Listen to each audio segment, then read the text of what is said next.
कृषि कानूनों की समीक्षा के लिए बनाई गई समिति के सदस्य अनिल घनवट का इससे दुखी होना स्वाभाविक है कि सुप्रीम कोर्ट ने अभी तक इस समिति की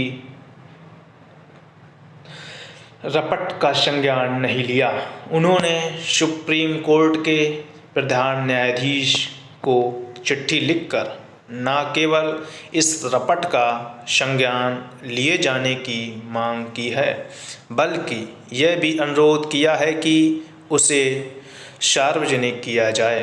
कायदे से सुप्रीम कोर्ट को अपने स्तर पर ही ऐसा करना चाहिए था, क्योंकि खुद उसी ने इस समिति का गठन किया था। कोई नहीं जानता कि तय समय में रपट तैयार कर सुप्रीम कोर्ट को सौंप दिए जाने के बाद भी उसका संज्ञान क्यों नहीं लिया जा रहा है।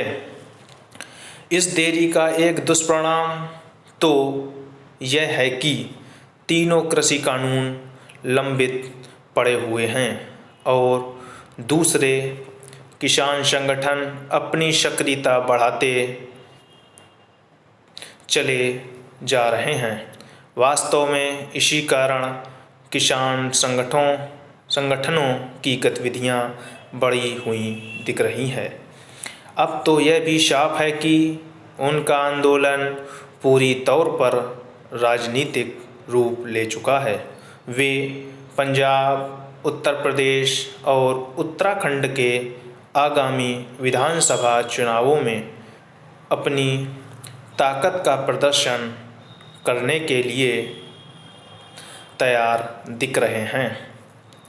इसी कारण वे न केवल नई नई जगहों पर धरना प्रदर्शन कर रहे हैं, बल्कि पुराने घटना स्थलों पर भीड़ बढ़ाकर अपनी ताकत का परिचय दे रहे हैं।